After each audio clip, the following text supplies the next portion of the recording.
Guys, welcome back to my channel. मैं हूं Gunjan तरियाल and आज की वीडियो में मैं आपको यूथ मोबिलिटी वीज़ा की एक अप्रॉक्सीमेट कॉस्ट बताऊंगी।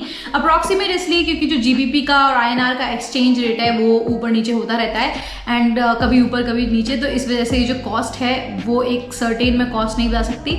ये जो है एक अप्रॉक्सीमेट कॉस्ट है कि हाँ, इस अमाउंट से ऊपर आपका चार्ज नहीं लगेगा, इतने तक में आपका काम हो जाएगा।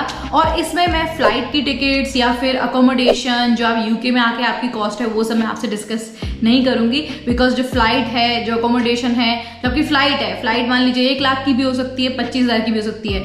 तो it totally depends on the factors, like आप कितने टाइम पहले बुक कर रहे हैं और आप कब बुक कर रहे हो और कौन सी फ्लाइट बुक कर रहे हो, तो ये सब चीज़ें जो है वो डिपेंडेंट है। But in this video I am going to cover whole of the cost of youth mobility visa. लेकिन उससे पहले मैं आपको बता देती हूँ कि अगर आपको यूथ मोबिलिटी वीज़ा को लेके कोई क्वेरी होती है तो you can book a consultation call and जो लिंक है वो डिस्क्रिप्शन में है। एंड अगर आपको बैलेट में एंटर करने से रिलेटेड कोई असिस्टेंस चाहिए होती है तो you can DM me on Instagram. कोई क्वेश्चन पूछना है you can DM me on Instagram.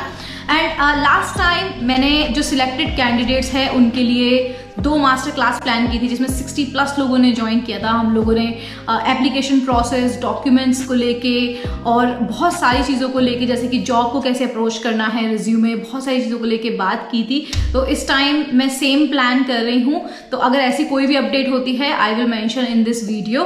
But ये ऑब्वियसली जो बैलेट का रिजल्ट है उसके बाद में ही मैं मतलब प्लान कर सकती हूँ कि कब की प्लान करनी है, तो जैसे stay tuned with this channel. तो जो कॉस्ट है इसको सिंप्लीफाई करने के लिए मैं फेज बाय फेज चलूंगी कि आप क्या क्या फेजेस होते हैं, पहले क्या करना होता है, उस फेज में कितनी कॉस्ट है, देन नेक्स्ट फेज में कितनी कॉस्ट है। तो जो फर्स्ट फेज है आपका वो है आपका बैलेट में एंटर करना। बैलेट में एंटर करने के लिए आपको 0 कॉस्ट पे करनी है, कुछ भी आपको पे करने की नीड नहीं है। आप सीधा बैलेट की जब डेट खुलती है उस टाइम पे आप फॉर्म फिल करिए, बैलेट में एंटर करिए, अगर सिलेक्शन होता है तो आगे प्रोसीड करिए, नहीं तो ऐसे you can just proceed in the next ballot. आप नेक्स्ट बैलेट में अपना लक ट्राई कर सकते हैं। तो बैलेट में एंटर करने की 0 कॉस्ट है और यही कारण है कि बहुत सारे लोग इसको मिसयूज भी करते हैं। कोई उसमें चार्ज नहीं है तो सब लोग एंटर कर देते हैं, बाद में पता चलता है अरे एलिजिबल तो हम है ही नहीं और उनका सिलेक्शन होता है। तो ऐसे बहुत सारी चीज़ें, बहुत सारी जो सीट्स हैं वो वेस्ट भी आती हैं क्योंकि कोई स्क्रूटिनी नहीं है कि किसको चूज़ करना है, कौन एंटर कर सकता है, कौन एंटर नहीं कर सकता। तो दैट इज़, ये थोड़ा सा लूप होल है यूथ मोबिलिटी वीज़ा के बैलेट में, but that's what we can not do anything about it. But जो क्रक्स है इस पॉइंट का वो ये है कि बैलेट में एंटर करने के लिए 0 कॉस्ट है। अब अगर आपका बैलेट में सिलेक्शन हो जाता है तो आपको अपने अकाउंट में कुछ फंड मेंटेन करने होते हैं। मैं इसको कॉस्ट की तरह इसलिए काउंट नहीं कर सकती बिकॉज ये आपके पास में एक तरीके से पैसा बस रखा होता है, आपको इस पैसे को टच नहीं करना है। तो ये एक्सपेंस में I can not count it in expense. 2530 pound जो होते हैं वो आपको सिर्फ अपने अकाउंट में मेंटेन करके रखने होते हैं जब तक आप यूके नहीं पहुंच जाते। आपको वो फंड की जो है स्टेटमेंट दिखानी होती है, अराउंड 3 लाख तक अमाउंट होता है ये इंडियन करेंसी में। तो it is not something considered to be the part of cost, तो दैट इज़ द रीज़न इसको हम कॉस्ट से एक्सक्लूड कर देते हैं। अब यहाँ पे जब अपने फंड्स आप बनाना स्टार्ट करते हैं तो अपने दूसरे डॉक्यूमेंट्स भी बनाना स्टार्ट करते हो। तो दूसरे डॉक्यूमेंट्स में आप फर्स्टली पीसीसी के लिए अप्लाई करते हैं। पीसीसी के लिए जब आप एप्लीकेशन करते हैं तो पासपोर्ट सेवा में जाके 500 तक का इसका 500 की इसकी एप्लीकेशन फीस होती है। तो पीसीसी के लिए जब आप पासपोर्ट सेवा में जाके अप्लाई करते हो तो 500 की कॉस्ट होती है, जो उसका चार्ज होता है 500 का चार्ज आप पे करते हो, that is for PCC. Next is आपका टीबी सर्टिफिकेट के लिए। टीबी सर्टिफिकेट मतलब मुझे लगता है अप्रॉक्सीमेटली 3000 से ऊपर कहीं भी टीबी सर्टिफिकेट, जो टीबी का टेस्ट है वो 3000 से ऊपर कहीं भी नहीं होगा, 3 या फिर 4। तो अप्रॉक्सीमेटली इतनी इसकी कॉस्ट होती है। तो जब आप अपने डॉक्यूमेंट्स के लिए प्रिपेयर करना स्टार्ट कर देते हैं तो अपना आपको फॉर्म भी फिल करना होता है, एप्लीकेशन फॉर्म, IHS पे करना होता है, वीज़ा फीस पे करनी होती है। तो जब आप अपना एप्लीकेशन फॉर्म फिल करते जाते हैं, सारी डिटेल्स देते जाते हैं, तो जो फर्स्ट पेमेंट का पेज आता है वो आता है आपका IHS का। IHS है आपका इमिग्रेशन हेल्थ सरचार्ज, जिसमें आप इमिग्रेशन का चार्ज पे करते हैं, यानी हेल्थ सरचार्ज का चार्ज पे करते हो जो आप यहाँ पे आते हैं यूके में।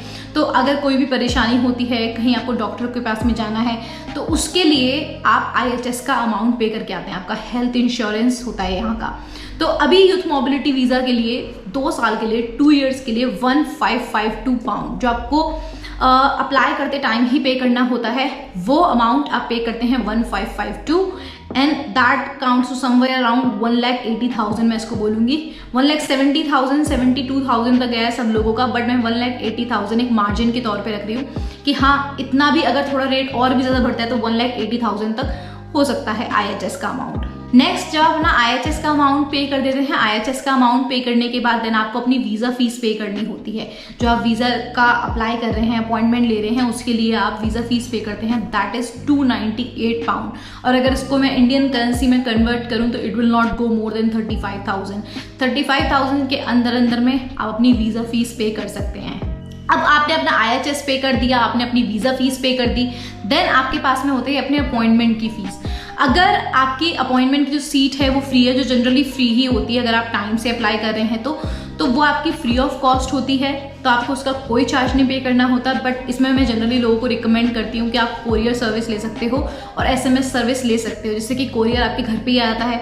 SMS जो है वो SMS आपको कोई भी अपडेट होती है तो वो आती रहती है, तो दैट इज़ द रीज़न आप इन 2 सर्विस के लिए अप्लाई कर सकते हो। जो कोरियर सर्विस होती है वो 675 रुपीज़ की होती है और जो आपकी SMS का चार्ज होता है वो 195 का होता है। तो ये कलेक्टिवली 870 आप अपॉइंटमेंट के टाइम पे करते हैं।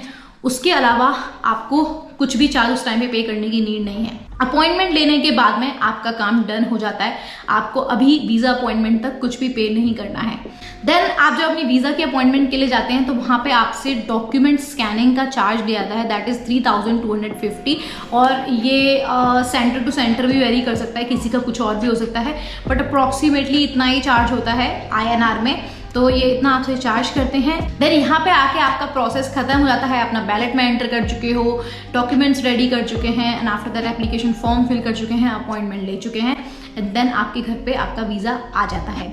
तो ये आपकी टोटल कॉस्ट थी, जिसको मैं एक बार और बता देती हूँ कि फर्स्टली आपको बैलेट में एंटर करने के लिए नो कॉस्ट, देन अपने डॉक्यूमेंट्स रेडी करने के लिए जो आपका TB सर्टिफिकेट हो गया या फिर आपका PCC हो गया, that is 3,500 and after that जब आप एप्लीकेशन फॉर्म फिल करते हैं तो 1,80,000 IHS हो गया, 35,000 वीज़ा फीस हो गई एंड आपकी जो अपॉइंटमेंट के टाइम की सर्विस होती हैं that is courier service 675 rupees and SMS service 195 rupees. Then उसके बाद में 3,250 डॉक्यूमेंट स्कैनिंग के लिए VFS सेंटर पर। तो ये आपका टोटल कलेक्टिव चार्ज है जो आपका लगता है, जो अप्रॉक्सीमेटली 2,22,000 के है। तो इसके अलावा अगर कोई और हिडन कॉस्ट भी होती है, जैसे कि अगर आपको सेम नेम एफिडेविट बनवाना है, तो फिर भी अगर मैं बोलूँ तो जो वीज़ा लेने तक की कॉस्ट होती है वो 2,50,000 में बड़े आराम से कवर हो जाती है। तो आप 2,50,000 उस अमाउंट को ले सकते हो कि हाँ इतने अमाउंट में हम अपना पूरा वीज़ा का प्रोसेस कंप्लीट कर सकते हैं, दिस इज़ द अमाउंट। तो I hope this video will help you and आप अपना एक बजट बना पाएंगे कि हाँ इतना हमें फंड रखना है और इतने अमाउंट में हम जो अपने खर्चे हैं, जो सारी चीज़ें हैं वो हम इनको निकाल सकते हैं। Thank you very much for watching this video and see you in the next video.